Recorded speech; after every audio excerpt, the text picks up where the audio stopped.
उसके बारे में आगे देखेंगे। पर कला को बनाने वाला चित्रकार कौन होता है?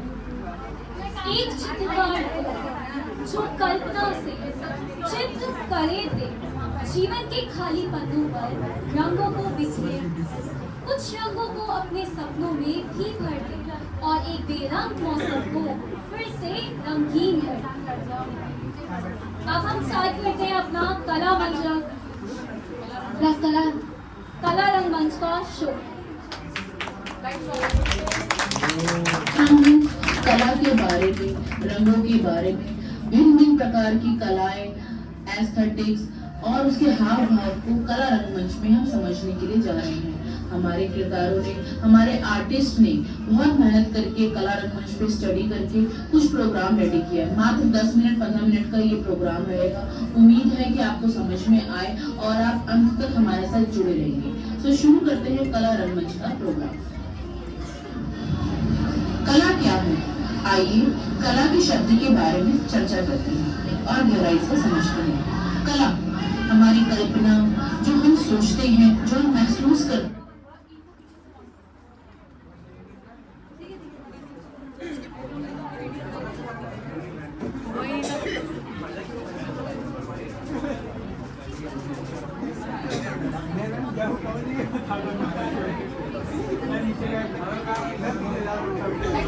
और उसको प्रकट करने की कोशिश करते हैं, वह कला है। वो संगीत के थ्रू, नृत्य के थ्रू, अध्ययन मीडियम्स जैसे कि पेंटिंग के थ्रू, चित्रकला के थ्रू, वे सभी कला के माध्यम से ही निकलते हैं। भिन्न भिन्न प्रकार की कलाएं हम इस कला रंगमंच में देखेंगे और आगे समझेंगे कि कला क्या है। क्या नृत्य से भी कोई हाव भाव समझाए जा सकते हैं? क्या वह चित्रकला के थ्रू भी कोई हाव भाव समझाए जा सकते हैं? आगे बढ़ते हैं, कला के बारे में समझते हैं और कि कला शब्द की उत्पत्ति कैसे हुई। कला शब्द एक संस्कृत भाषा से लिया गया शब्द है जिसका अर्थ है कल। कल शब्द का अर्थ है आनंद मिलना, खुशी मिलना, प्रसन्नता मिलना, जिसे देख के कई बार प्रसन्न हो जाए या किसी से मिलकर प्रसन्न हो जाए या कुछ बनाकर प्रसन्न हो जाए। प्रसन्नता, कला का अर्थ है प्रसन्नता। शायद वो आपको किसी को खुश करने में या कुछ बनाने में या नृत्य करने में प्रसन्नता मिलती है। इन सभी को कला के माध्यम से जोड़ा गया है। जब एक चित्र का निर्माण किया जाता है तो वह चित्रकला कहलाई जाती है, लेकिन केवल चित्र का निर्माण करना ही कला नहीं कहा जाता। विश्व में ऐसी कई शाखाएं, कई कलाएं भिन्न प्रकार से हमें देखने को मिलती हैं, अर्थात मूर्ति कला, वास्तुकला, नाट्य कला, नृत्य कला, संगीत कला आदि अनेक प्रकार की कलाएं हमें भिन्न भिन्न रूप से हमें देखने को मिली हैं। शायद आपने कई आसपास देखी भी होंगी। कई ऐसी कलाएं होती हैं जिसमें हमें सिर्फ अपने हाव भाव से ही प्रकट करना होता है अपने भावों को। ऐसी कई सी कलाएं, कई सी भिन्न प्रकार की संगीत कला, नृत्य कला हमने अपनी जीवन शैली में देखी है। कई रूपों से कलाएं हमने देखी और समझी। समझ में आई होंगी आपको कि कला क्या है, किन किन प्रकार की कलाएं हमें देखने को मिली है अपनी जीवन शैली में। कला का सबसे महत्वपूर्ण प्रयोग भरत मुनि ने अपने नाट्य शास्त्र में किया था। भरत मुनि ने अपने नाट्य शास्त्र में अपने श्लोक में कला के बारे में उन्होंने समझाया है। चलिए देखते हैं क्या कहते हैं हमारे भरत मुनि। न तज्ज्ञान न तच्छिल्यम न सविद्यम न सकला। अर्थात ऐसा कोई ज्ञान नहीं, कोई कार्य नहीं जिसमें कला का होना या ना होना समर्पित ना हो। हमारी आसपास चल रही गतिविधियों को कला में ही मूल माना जाता है। क्या कला की नींव हमारे आसपास चल रही है? जी हाँ, हर चीज में कला है। सोचना, सजना, संवरना, चलना, हर चीज में कला का एक पार्ट होता है। अब चलते हैं ललित कला को समझते हैं। और ललित कला, ललित यूनानी शब्द है। यूनान से निकला हुआ एक शब्द ललित कला। ललित का अर्थ होता है आकर्षक, सुंदर, मोहित, अपनी ओर आकर्षित करने वाला, उसको ललित कहा जाता है। ललित ने अपने साथ शब्द को जोड़ा कला, तब जाके बना ललित कला। ललित कला में भिन्न भिन्न प्रकार की कलाएं जो हमने अभी समझी, वे सभी कलाएं ललित कला के भिन्न ही आती हैं। तभी हम इस शब्द को ले सकते हैं। ये शब्द हमें यूनानी शब्द से मिला है ललित कला, और आज इसी शब्द से अनेक कलाएं जुड़ी हुई हैं। और आज जहां हम बैठे हैं, ललित कला से, ललित कला की बहुत सारी शाखाएं अपनी जीवन शैली में हमने देखी कि ललित कला कहाँ कहाँ है और ललित का मतलब क्या है। ललित कला एक देखने योग्य कला कहा जाता है जो कि सौंदर्य की भावनाओं से जुड़ा होता है। साथ ही कला का सेवा मूल आनंद प्राप्त करती है। ललित कला के भीतर कला का वह रूप आता है जिसमें नयापन होता है। नयापन अर्थात अपनी भिन्न भिन्न कलाओं को नए नए रूप से जागृत करती हुई नई चित्रकला को बनाना, इसे नयापन कहा जाता है। हमें समझ में आया कि कला किन रूप से कैसी होती है। भरत मुनि ने अपने श्लोक से या नाट्य शास्त्र के वर्णों से ललित कला कहाँ से उत्पत्ति हुई। अब हमें ज्ञान हुआ कि ललित कला क्या है और कितने प्रकार की ललित कला है। चलिए अब आगे बढ़ते हैं। ललित कला के अंदर एक और कला का रूप देखते हैं, वे है नृत्य कला। नृत्य कला को समझा जाए आज की भाषा से, नृत्य कला भिन्न प्रकार से, अनेक रूपों से, आज के दौर के हिसाब से, नए नए वर्णों के हिसाब से नृत्य कला का रूप देखने को हमें मिल रहा है। पहले क्लासिकल, या अगर मैं कहूँ सेमी क्लासिकल, भरतनाट्यम या भांगड़ा जैसे शब्द आज के नृत्य में जुड़ते जा रहे हैं। हिप हॉप जैसे बेस्ट डांसर्स हमने देखे हैं, और आज हमारे रंगमंच में भी कुछ छोटा सा प्रोग्राम हमें देखने को मिलेगा नृत्य का। क्या है नृत्य, कैसे भावों को प्रकट करता है नृत्य।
आपने देखा और समझा किस तरह नृत्य के भावों से, भांगड़ा से, हिप हॉप जैसे खूबसूरत भव्य नृत्य ने हमें समझाया अपने भावों को। तो आपको भी समझ में आया होगा कि नृत्य किन रूप से, भिन्न प्रकार से हमारे सामने आज आ रहा है।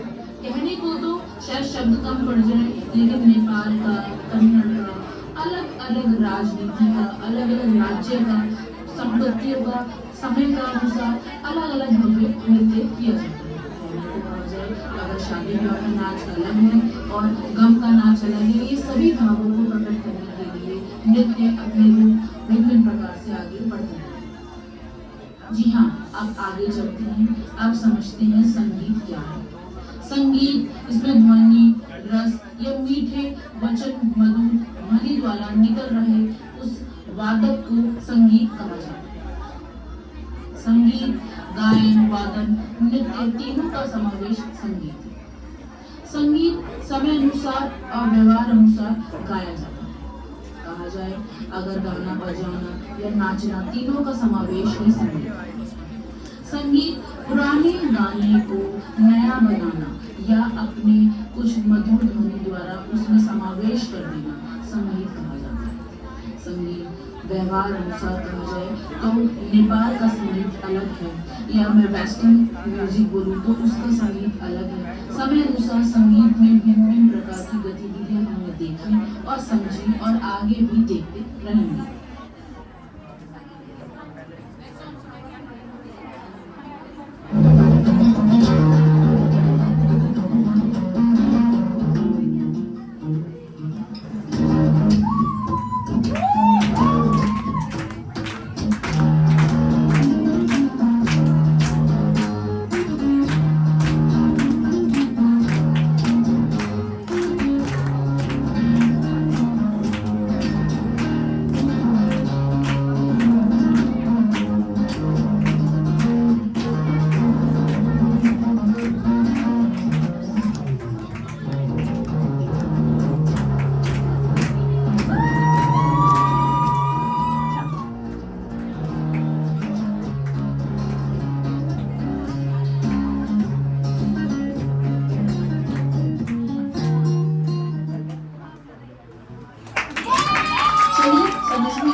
कि संगीत क्या है। संगीत में अलग अलग ध्वनि से हमें काफी कुछ सुनने को मिला और मुझे काफी आनंद आया।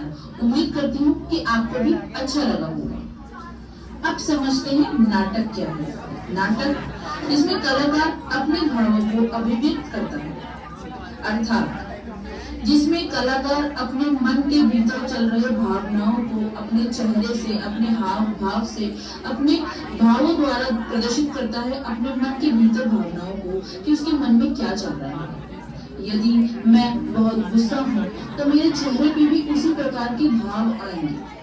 यदि मैं प्रसन्न हूँ, मेरे अंदर खुशी के भाव चल रहे हैं, तो मेरे अंदर खुशी के भाव प्रकट होंगे। अलग अलग भावों में एक और भाव है रोना, जिसे कहा जाता है क्राई। अगर मेरे मन के भीतर काफी दुख है तो मैं इसे रोकर आंसुओं से मन के भावों को प्रकट करने की कोशिश करूंगी कि मेरे मन में चल रहे भाव बहुत दुखद हैं। सो वो रोकर अपने भावों को कलाकार प्रदर्शित करता है। कई बार अतिरिक्त बोलकर मुझे बहुत गुस्सा आ रहा है तो मैं शायद बहुत लाउड फॉर्म में चिल्लाऊंगी या बहुत गुस्सा करूंगी, अपने चेहरे पे वही भावों को लेकर आऊंगी। ऐसे ही एक और भाव आता है जैसे सदमा। सदमा अर्थात डिप्रेशन। मेरे मन में कोई बात जो दबी रह गई है, शायद मैं उसे रोककर, हंसकर या मुस्कुराकर नहीं अभिव्यक्त करना चाहती या नहीं हो पा रहा मेरे से, तो उसे सदमा कहा जाता है। कह सकते हैं उसमें मन में एक ही बात बार बार दिमाग में दोहराई जा रही है, तो उसे डिप्रेशन कहा जाता है कि मेरे मन के भीतर वो छिप गई है जिसमें भावों को वो प्रकट ही नहीं कर पाता कि वो किस तरह किसी को कहे या समझाए, तो उसे डिप्रेशन कहा जाता है कि उसमें अभिव्यक्त सुन हो चुका है, एक ही धारा में बैठा हुआ है। चलिए आगे और समझते हैं कि नाटक इतिहास में कई बार दोहराया जा चुका है। इतिहास में अगर मैं कहूँ 6वीं शताब्दी के अंत में 4वीं शताब्दी के ईसा पूर्व आरंभ में नाटक का विकास हुआ। नाटक में कलाकार अपने भावों को आनंद, रोकर, मुस्कुराकर, अलग अलग भावों से वे अपने मन के भावों द्वारा नाटक प्रस्तुत करते हैं। नाटक के अंदर आज बहुत विकास हो चुका है, जिसे हम कहा जाता है मूवीज। आज की डेट में नाटक एक तरीके से मूवीज में लॉन्च हो चुके हैं। पहले स्टेज पर परफॉर्मेंस करके नाटक प्रस्तुत किया जाता था, और आज के दौर में क्योंकि सब डिजिटल और एआई आ चुका है, तो मूवीज जैसे शब्दों को जो हम दोहरा रहे हैं रंगमंच, सिनेमा हॉल्स में वही प्रस्तुत किया जाता है और बहुत आनंद पूर्वक रहता है, जिसे देखने के लिए बहुत दूर दूर से कलाकार देखने के लिए भी आते हैं और प्रस्तुत करने के लिए भी आते हैं। सो आपको समझ में आया होगा कि नाटक क्या है। चलिए अब देखते हैं कि नाटकीय रूप में क्या प्रस्तुत होने जा रहा है।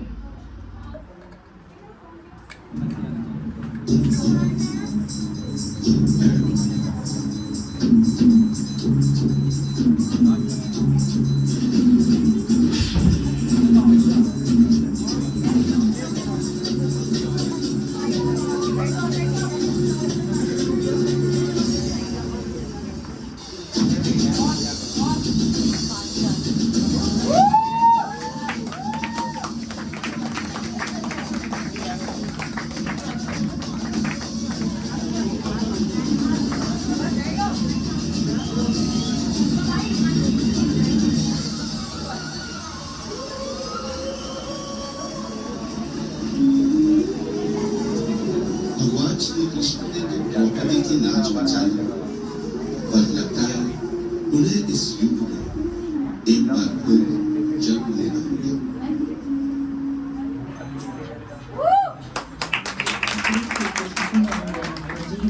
बिल्कुल जन्म लेंगे, कलयुग में भी श्री कृष्ण आएंगे। उम्मीद है आपको नाटकीय रूप में ये कहानी अब तक से समझ में आई। चलिए आगे बढ़ते हैं कि बच्चे क्या करने वाले हैं। अब समझते हैं ऐसी ही कलाएं, बहुत सारी शाखाएं, चित्रकलाएं हमने देखी, परखी, वास्तुकला देखा हमने, चित्रकला के बारे में चर्चा करते हैं। चित्रकला की प्रथा समय समय के साथ खुद में परिवर्तन ला रही है। चित्रकला में अपना सहयोग देने के लिए कुछ प्रसिद्ध कलाकारों ने उसमें प्रसिद्धि पाई है। उन प्रसिद्ध कलाकारों के बारे में हमने सुना और समझा कई बार होगा। चलिए उनको देखते हैं कौन कौन से प्रसिद्ध कलाकार हैं हमारी जिंदगी शैली में। कुछ प्रसिद्ध पश्चिमी कलाकारों के बारे में हम देखते हैं, जैसे पैब्लो पिकासो। पैब्लो पिकासो का जन्म 1882 में हुआ था। यह एक स्पेन में रहने वाले चित्रकार थे। ये 20वीं सदी से एक सबसे महान प्रभावकारी कलाकारों में से एक थे। पिकासो का काम बहुत ही खूबसूरत हमें देखने को मिला पश्चिमी समय में। पिकासो की कलाकृति देखने में बहुत ही आनंदमय रहती थी। पिकासो की कलाकृतियां सभी के मन को भाया जाया करती थी। पिकासो का क्यूबिज्म का जनक माना जाता है, अर्थात पिता। पिकासो की एक पेंटिंग बहुत ही फेमस रही, वुमेन विद ए वॉच, बहुत ही लोगों को प्रसिद्धि की और पसंद आने लगी। चलिए आगे बढ़ते हैं। फरीदा कालो। फरीदा कालो मैक्सिकन आर्टिस्ट थी जो जानी मानी प्रसिद्ध की फेमस एक आर्टिस्ट रही अपने समय में। मैक्सिकन आर्टिस्ट की लगभग 200 से अधिक रेखा चित्र थे, उसके 750 से अधिक आत्मचित्र थे। सबसे अधिक जो प्रसिद्धि रही सेल्फ पोर्ट्रेट इन वेलवेट ड्रेस, सबसे अधिक प्रसिद्धि इस पेंटिंग को मिली। फरीदा कालो की खूबसूरत आत्मचित्र को देखकर हमने काफी कुछ सीखा, क्योंकि वह इतनी महान कलाकार रही अपने समय में और उम्मीद है आज भी हमारे ऊपर छाया बनकर रही। चलिए और भी महान से कलाकार वेस्टर्न टाइम पीरियड के अब हमें देखने हैं। ऐसे ही आते हैं Leonardo da Vinci. Leonardo da Vinci की फेमस पेंटिंग रही मोनालिसा। ऐसी एक और कलाकार है विंसेंट वैन गॉग, जिसकी बहुत ही फेमस पेंटिंग रही हमारी स्टारी नाइट्स। दोनों ही कलाकार बहुत ही प्रसिद्धि से रहे और बहुत ही कलाकारों ने इनसे सीखने को मिला, इनके शिष्य बने और बहुत ही सुंदर पेंटिंग इन्होंने अपनी जीवन शैली में बनाई। सो यहाँ पे हमारे वेस्टर्न कलाकार की चर्चा से आगे बढ़ते हुए अब भारतीय कलाकारों के बारे में चर्चा करते हैं। उम्मीद है यहाँ तक आपको हमारी कहानी समझ आई होगी। भारत के चित्रकारों में एक और कलाकार रहे राजा रवि वर्मा का शहरहा। राजा रवि वर्मा की कलाकृति बहुत ही देखने में भव्य रही। चलिए चर्चा करते हैं राजा रवि वर्मा के बारे में। उन्होंने भारतीय चित्रकला को एक अलग ही पहचान दी।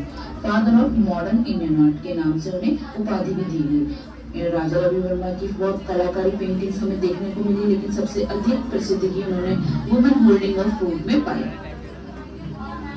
भारत के प्रसिद्ध चित्रकारों में एक और कलाकार रही अमृता शेरगिल। अमृता शेरगिल के बारे में चर्चा करते हैं।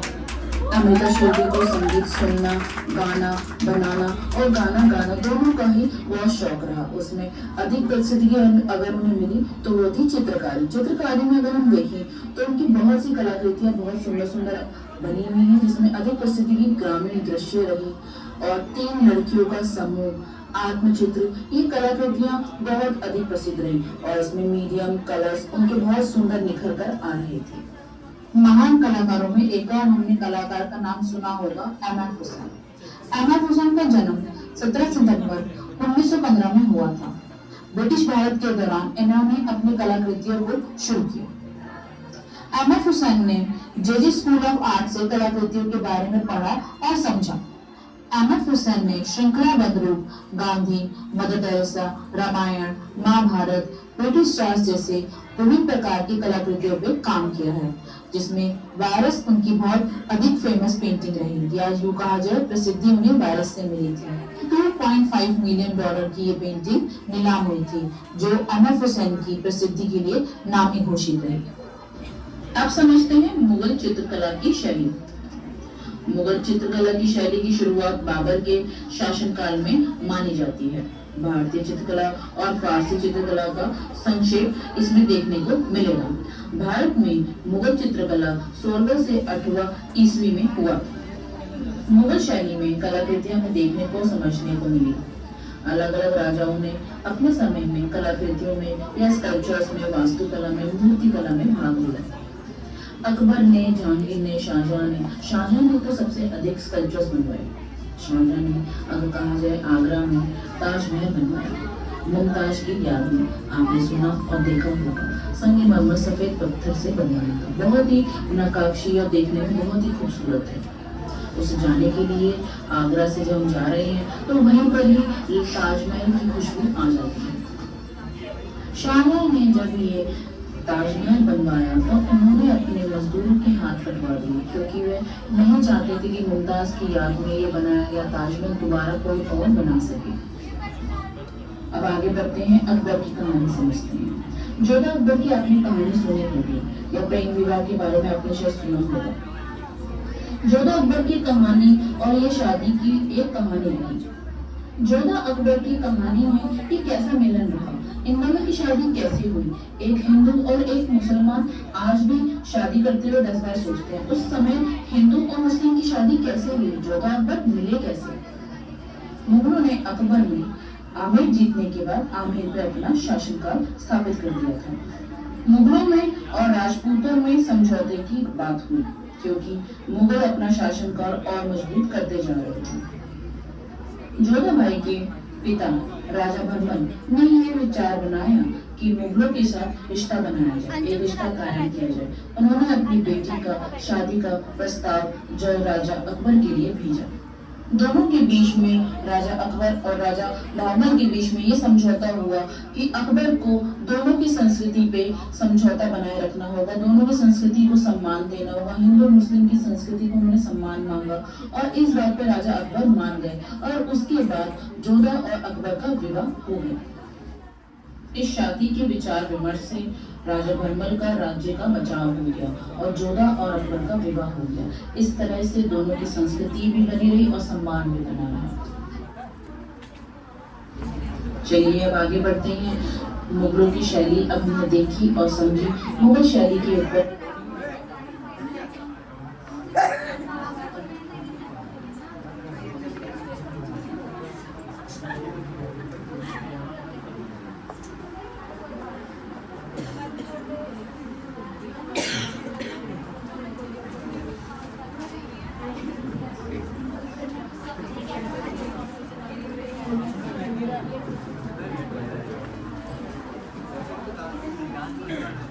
Hello everyone.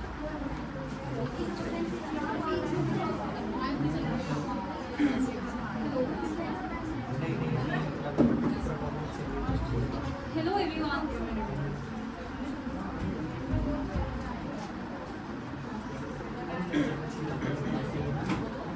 Hello.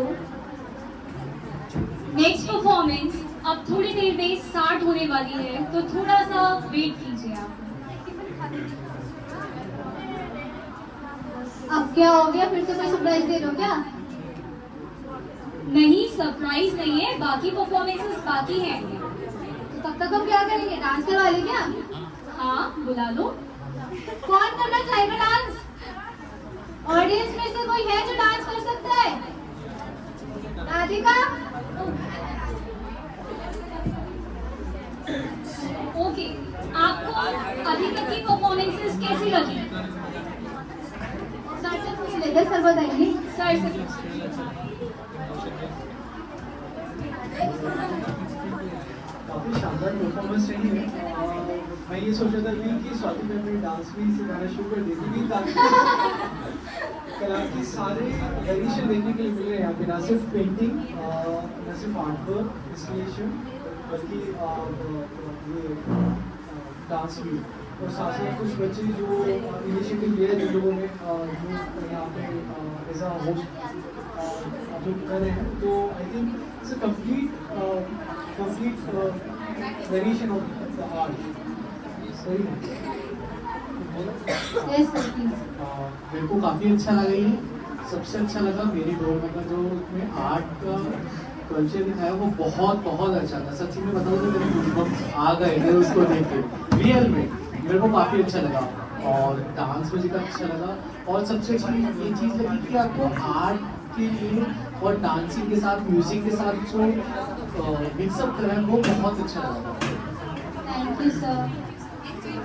मैं सभी को कॉन्ग्रेचुलेट करना चाहूँगा। सभी लोगों ने बहुत अच्छा परफॉर्म किया है और सारी कलाओं के बारे में पता चला, डांसेस के बारे में, नृत्य कलाओं के बारे में। पेंटिंग्स तो हमने इतनी अच्छी देखी नहीं थी, अलग अलग वीडियोज़ के साथ प्ले देखा हमने, बहुत साइलेंट प्लेस हुए। और मैं सबको कॉन्ग्रेचुलेट फिर से करूँगा, बहुत अच्छा सबने काम किया और कुछ कुछ चीज़ें नई देखने को मिली हैं। आई होप फिर से सीख के कुछ आगे बढ़े।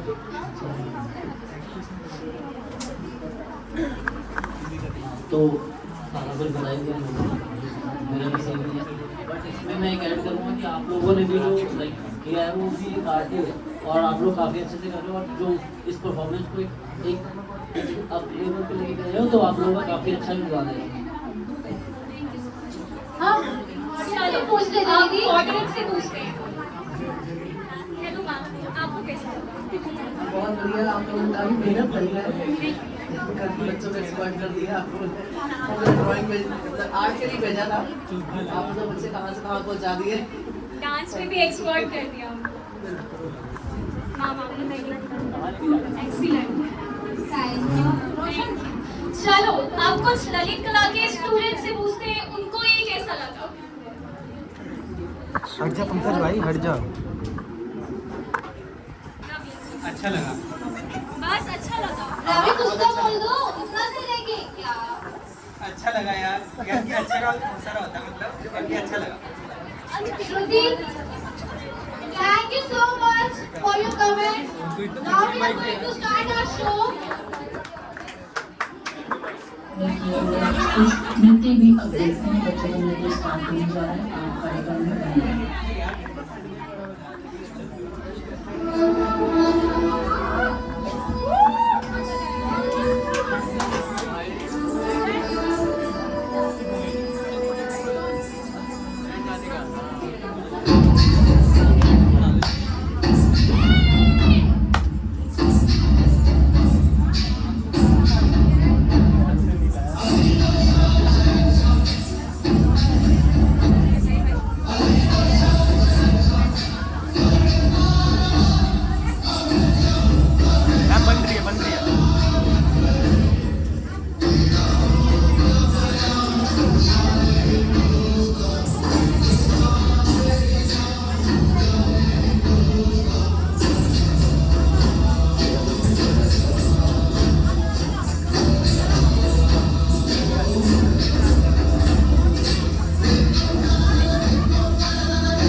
राजस्थानी शैली 6वीं शताब्दी के आरंभिक दिनों में शुरुआत हुआ था। मध्ययुगीन कालीन में हिंदू व जैन मंदिरों की स्थापिता मूर्तियां बनने लगी। धार्मिक ग्रंथों की कलाकृतियां भी बनने लगी। मुगलों के बाद लघु पेंटिंग अर्थात छोटे छोटे कलाकृतियों में पेंटिंग किया जाने लगी। पत्तों पे, बिट्टी चित्रों पे। वास्तुकला के अनुसार कहा जाए, कलाकृतियां दीवारों पे, जिसे स्कल्पचर बोला जाता है आज की भाषा में, स्कल्पचर्स बनने लगे दीवारों पे। राजस्थानी शैली को हिंदू शैली भी कहा जाने लगा। 16वीं से 19वीं शताब्दी तक इसका विकास हुआ। राजस्थानी शैली के अंदर अलग अलग तरीकों को बांटा गया। अलग अलग तरीके अर्थात मेवाड़, बूंदी, किशनगढ़, बीकानेर, जयपुर, मारवाड़, मालवा अलग अलग शैलियों का विकसित राजस्थानी शैली के भीतर ही रहा। राधा बनेठनी किशनगढ़ की चित्र शैली के कीर्ति के भीतर रहा।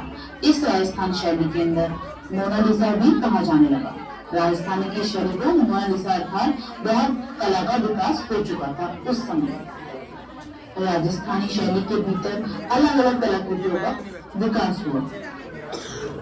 मेवाड़, बूंदी, किशनगढ़, बीकानेर, जयपुर, मारवाड़, मालवा इन सभी कलाकृतियों की शैली का विकास राजस्थानी शैली के भीतर ही रहा।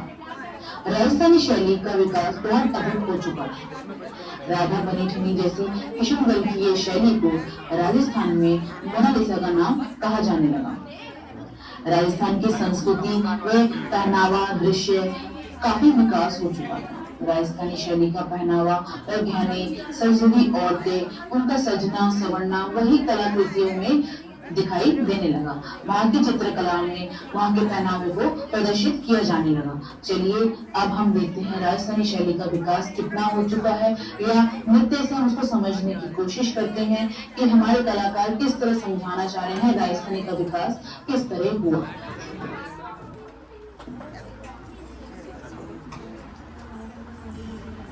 आजा भाई, मैं बैठा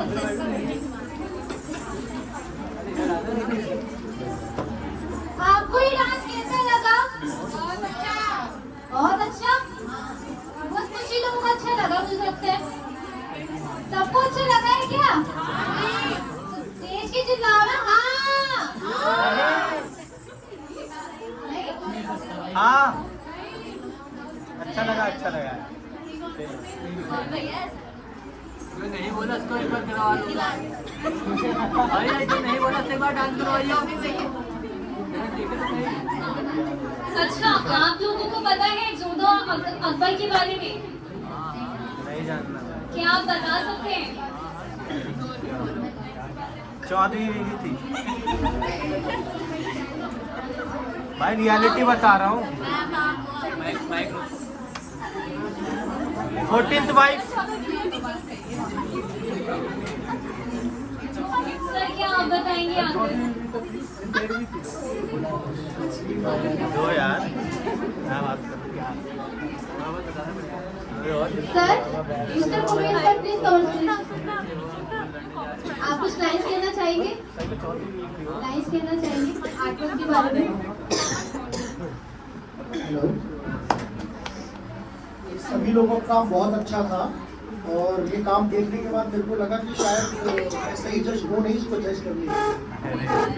नहीं सर, मैंने सबका काम देखा, इतना क्रिएशन, इतना क्रिएटिविटी हर एक के अंदर, इतनी मेहनत दिख रही है। मतलब महीनों महीनों काम किया है, ग्रुप वर्क है, इंडिविजुअल वर्क्स है, मतलब मॉडल्स बने हैं, 3D मॉडल्स बना रखे हैं, बहुत सुंदर। राइस पेंटिंग्स देखी मैंने अलग स्टाइल में, मैंने पहली बार उसको इतने पास से ऑब्जर्व किया। बहुत सारे ऐसे आर्ट वर्क थे जो मतलब मेरी इमेजिनेशन को जिन्होंने एक्सपैंड किया है। और मेरे को ऐसा लगता है कि आर्टिस्ट पूरी लाइफ सीखता रहता है, कभी कभी काम करके और कभी अपने काम में करी हुई गलतियों से। और सबको मैं ये बोलूँगा, बहुत सारे बच्चे बहुत नर्वस हो जा रहे थे, बोलने में डर रहे थे। कभी भी अपनी गलती से बिल्कुल मत डरिए। अगर आगे बढ़ना है, अपने आर्ट को इम्प्रूव करना है, तो वो तो गलतियों करने के बाद ही हो पाएगा। अगर आप कुछ भी बनाएंगे और अपनी गलती का एक्नॉलेज ही नहीं करेंगे, अगर आपको उसमें गलती दिखेगी ही नहीं, तो फिर आप उसको ग्रो नहीं कर पाएंगे, उसको इम्प्रूव नहीं कर पाएंगे। बहुत सारे बच्चे नर्वस थे, उनको लग रहा था हमने गलती करी है। कुछ बच्चों का काम बहुत अच्छा था, उसके बाद नर्वस थे। मैं बस ये कहना चाहूँगा, आप सब लोगों ने बहुत अच्छा काम किया है, बहुत अच्छा काम किया है, बहुत ही बढ़िया। और मैं तो इसको शायद जज करने के लायक नहीं हूँ। प्लीज इस क्रिएटिविटी को आगे रखिएगा।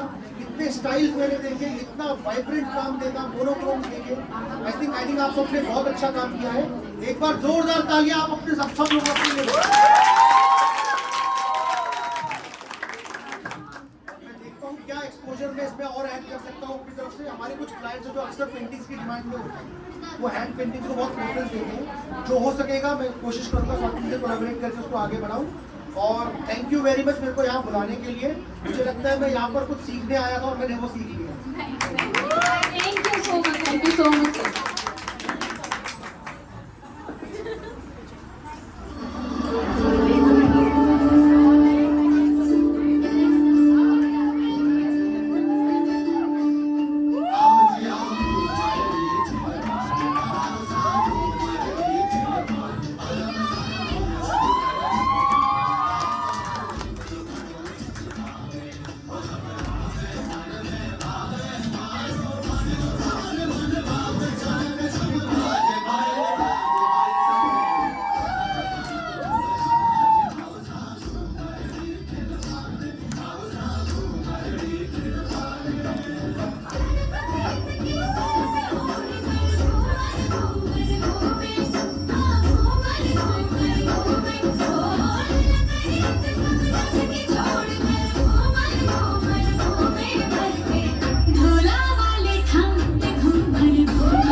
मुझे बहुत आनंद मिला। उम्मीद करती हूँ हमारे दर्शकों को भी ये भव्य नाटक देख के समझ में आया होगा कला रंगमंच क्या कहना चाहता है, और यहाँ पे हमारा ये नाटक जो प्रस्तुत किया गया था समाप्त होता है।